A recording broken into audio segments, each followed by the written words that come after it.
జై శ్రీరామ్, జై బజరంగబలి. ఈరోజు ఈ సమాజంలో జరుగుతున్న అన్యాయాలు అక్రమాల గురించి తెలుసుకోవాలంటే రాజకీయ పార్టీ నాయకులు ఇవాళ ఒక పార్టీ నుంచి ఒక పార్టీ ఏ పార్టీ అధికారంలోకి ఉంటే ఆ పార్టీలోకి వచ్చేస్తున్నారు. అది కరెక్ట్ అయిన పని కాదు. ఏ పార్టీని నమ్ముకుంటే ఆ పార్టీకే పనిచేయాలా, ఆ పార్టీ గురించి ఆలోచించాలా, ఆ పార్టీ గురించి చచ్చిన బతికినా ఉండే మాదిరిగా ఉండాలా. నేను అన్నానని చెప్పేది మీరు అనుకోకండి. ఎందుకని చెప్పాలనా, పార్టీ నాయకులను నమ్మి నాలాంటి నేను 10 ఎకరాలు ఉండే 10 ఎకరాలు త్యాగం చేసుకొని 21 ఏళ్ళు ఒక నాయకుడు ఎంబడ తిరిగి చిల్లిగవ్వ కూడా ఇవ్వకుండా, ఎలాంటి కాంట్రాక్టర్లు ఇవ్వకుండా, ఎలాంటి హెల్ప్లు నాకు చేయకుండా ఫ్లెక్సీలకు 27 సంవత్సరాలు ఒక నాయకుడు ఎంబడ తిరిగితే ఎన్ని లక్షలు ఖర్చు అవుతాయి ఒక్కసారి ఆలోచించండి. మీరు ఎప్పుడైనా కానీ రాజకీయ నాయకుడు వచ్చాడు మన ఇంటికి రావాలా, కానీ మనం మాత్రం రాజకీయ నాయకుడు ఇంటికి పోవద్దు. ఒకటి నమ్ముకోండి, నేను చెప్పినట్లు నా మాదిరిగా మీ గతి కావద్దని చెప్పేసి నేను చెప్తున్నాను. ప్రజలారా, రాజకీయ నాయకుడు ఎవడైనా సరే వచ్చి జేబులో 10 రూపాయలు పెట్టాడు, ఒక 10,000 బాకీ ఉన్నదంటే 10,000 బాకీ కట్టడు. వాడికి కావాల్సింది ఏంది? పొంగన భుజం మీద చేసేసేసి ఇడు మనోడే నీ అవ్వ అంతమంది ముందర నా మీద భుజం మీద చేసేసిండు. ఈ అన్న గురించి నేను ఏదైనా చేస్తా. ఏం చేస్తావు రా పిచ్చలు? ఏం చేస్తావు నువ్వు అన్న గురించి? ఆడిపోయి అంత మన నెత్తి మీద కూర్చుంటే కిరణం దింపుతాడు.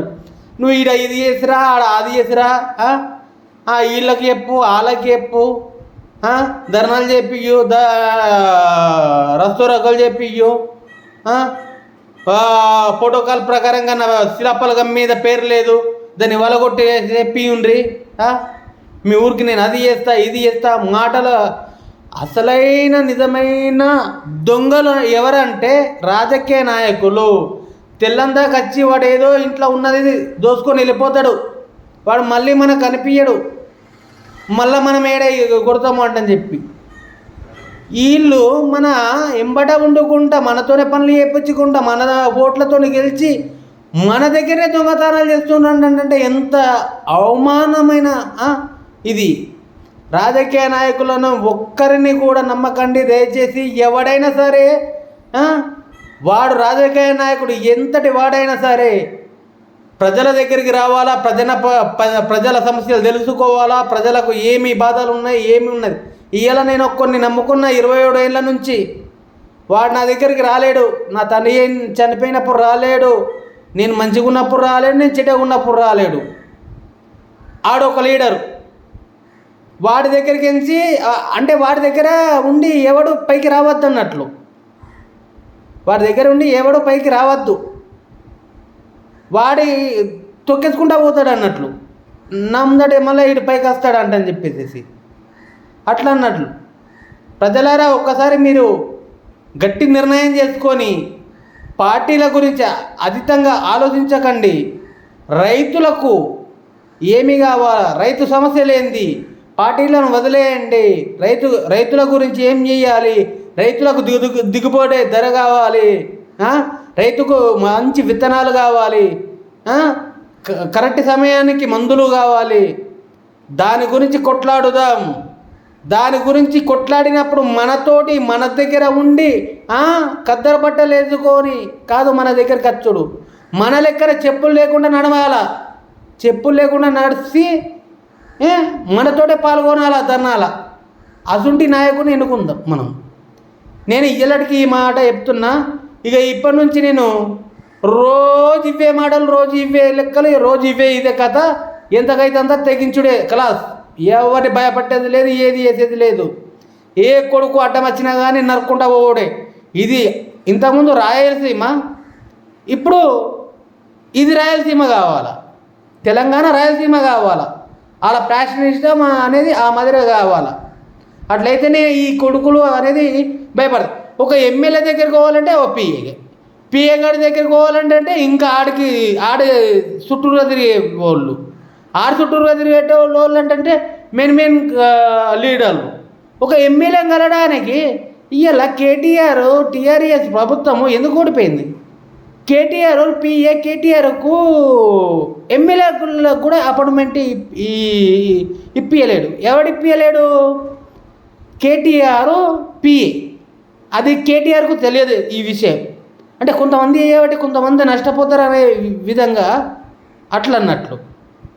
ఇవాళ కాంగ్రెస్ ప్రభుత్వం వచ్చింది, బ్రహ్మాండంగా ఆడవాళ్ళ అందరికీ ఫ్రీ బస్సు ఇచ్చింది, 2 లక్షల రుణమాఫీ చేస్తుంది. వచ్చేటోళ్ళకి వచ్చినాయి, రానోళ్ళకు కూడా మనం కొంచెం వెయిట్ చేసి చూద్దాం. చూసిన తర్వాత మనకు రాకుంటే మన అందరము ఒక కమిటీలు వేసుకొని రైతులందరము ఏ నిర్ణయం తీసుకున్నాం అలా ఏం కథ అనేది ఆలోచిస్తాం. గృహ ఉచిత విద్యుత్ కూడా వచ్చేసింది మనకు. ఏదైనా ఆ రోజు రాజశేఖర్ రెడ్డి ₹1 బియ్యం చేసిండు. అన్న ఎన్టీఆర్ గారు ₹2 ఉంచితే రాజశేఖర్ రెడ్డి గారు ₹1 బియ్యం చేసిండు. ఉచిత కరెంటే ఇది చేసిండు. అంటే వాళ్ళు చేసిన ఎన్నో ఇది ఉన్నాయి. ఇవాళ రాజకీయాలను నమ్ముకొని బతకాలంటే నా తల్లిని, నా పిల్లాన్ని, నా కొడుకును, నా బిడ్డలను రాజులని చెప్తా, నేను వాళ్ళనే ఇది చేసుకుంటా అనేది కాదు. ఇవాళ తుపాకీ గుండ్లకు చనిపోయిన వ్యక్తులు ఎవరు? గాంధీ తాత తుపాకీ గుండ్లకు చనిపోయిండు, ఇందిరాగాంధీ తుపాకీ గుండ్లకు చనిపోయిండు, బాంబు పేలుడికి రాజీవ్ గాంధీ చనిపోయిండ్రు. వాళ్ళకి డబ్బులు లేవా? వాళ్ళకి అధికారం ఎందుకు? నా దేశం మా పార్టీ, మా ప్రజలకు అన్యాయం జరగద్దు. మా ప్రజలల్లో గరీబ్ హఠావ్ అన్నారు. భూములు వంచి పెట్టిండ్రు, ఇండ్లు కట్టించిండ్రు. రాజీవ్ గాంధీ బాంబు బ్లాస్టులా తమిళనాడులో అయితే ఒక కాలు అక్కడ పోయి ఎగిరిపోయి పడ్డది, ఒక కాలు ఇక్కడే పోయి ఎగిరిపడ్డది, ఇంకా వేరేళ్ళ కాళ్ళు అక్కడ ఏ కాలో ఏదో తెలియని సమాధి చేసిండ్రు.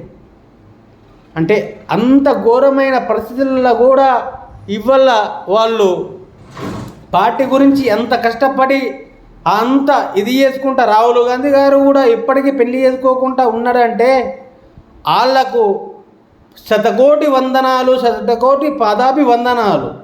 ఇవాళ కేసీఆర్ను వాళ్ళకు మనమాడికి పెళ్ళి అయ్యాక ఊకుండు మనం ఒకసారి చూద్దాం.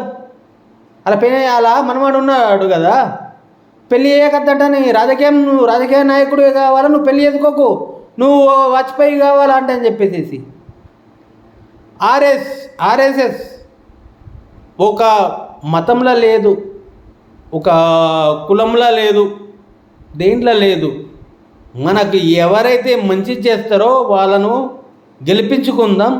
ఆ తర్వాతనే మనం మంచిగా బాగుపడతాం. రైతు జై జవాన్ జై కిసాను మట్టిలో మాణిక్యాలు వండిస్తుండు. జై జవాన్. మన బార్డర్ మీదకి ఎవడు దొంగన కొడుకులు వస్తుంటే వాళ్ళ చేతులు చస్తుండ్రు లేదా వీళ్ళు ఎంపుతుండ్రు.